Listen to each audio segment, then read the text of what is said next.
MMA Fancast. My name is Luke Payson. Welcome back to everybody who's already a subscriber to the YouTube channel. If you're not already a subscriber, please subscribe so you can see more great interviews, including the one coming at you right now. Undefeated 4-0 professional MMA fighter coming off an incredible TKO finish for LFA is Josh, the Flyin Hawaiian Perreira. Flyin Hawaiian, aka Josh, welcome back to the show, brother.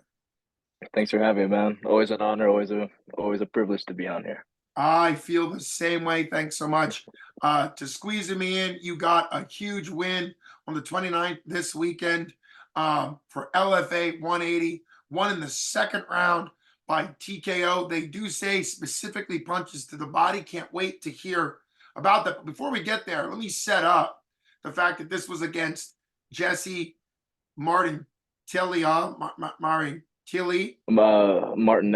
I think that's you how you nailed say it. it. You nailed it, Martinelli. And you were 3-0 professionally coming into this, all with finishes. He was 3-1.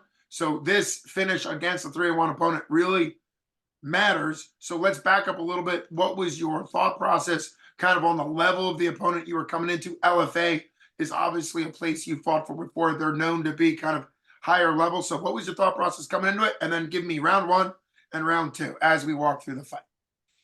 Yeah, of course. I saw him as a very tough opponent. All of 2023, I've had ups and downs, people wanting to fight me, people not wanting to fight me, people pulling out last minute. But I was like enough picking and choosing. My manager came to me with Jesse's name, and I was like, you know what? Let's just do it. I'm tired of waiting. This is a guy that wants to fight me, and I'm gonna take this.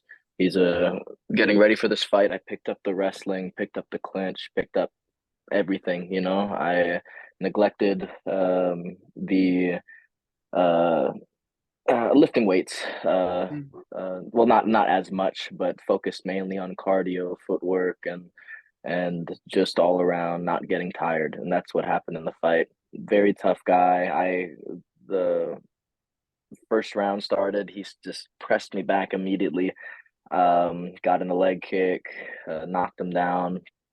Got a body kick in from southpaw as well.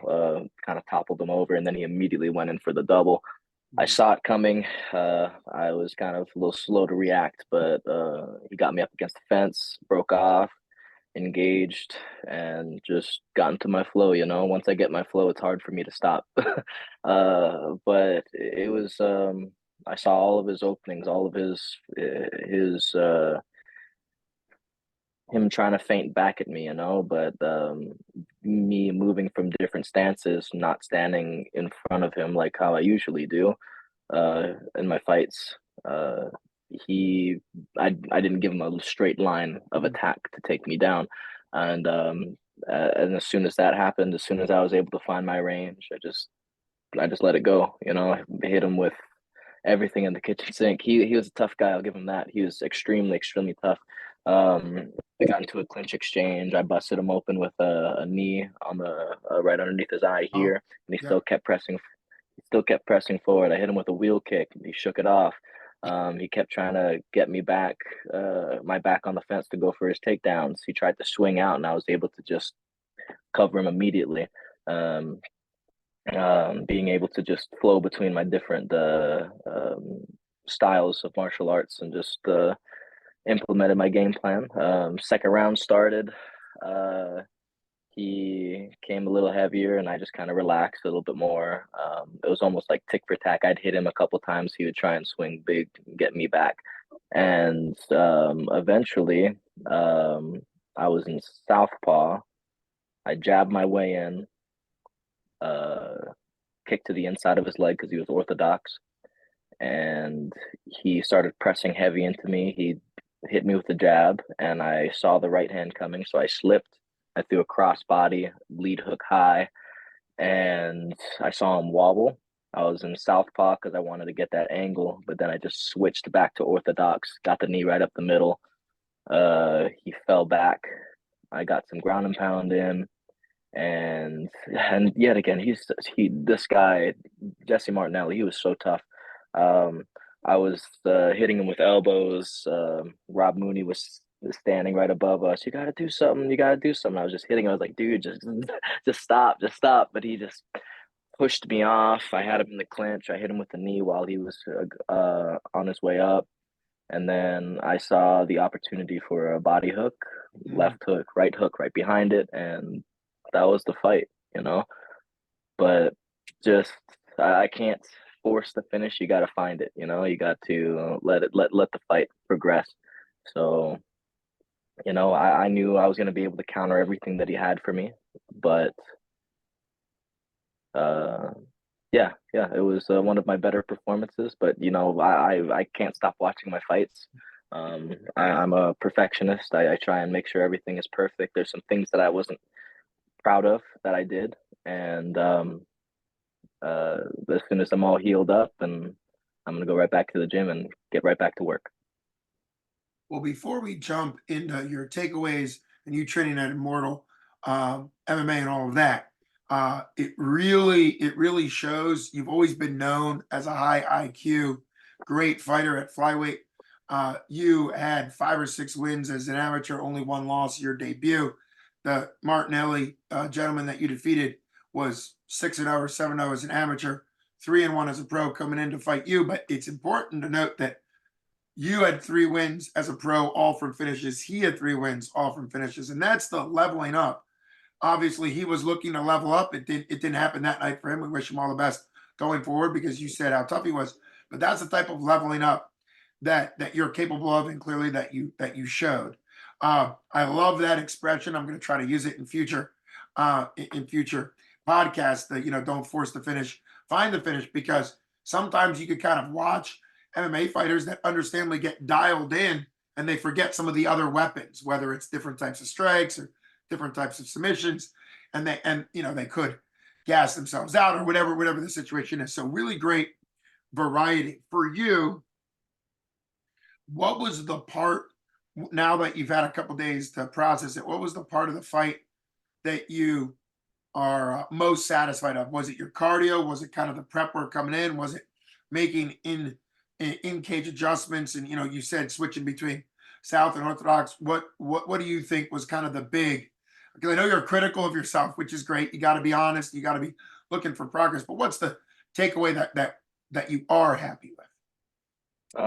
My biggest takeaway was the everything leading up to the fight. You know, Mm, everything was perfect. My weight cut was fantastic.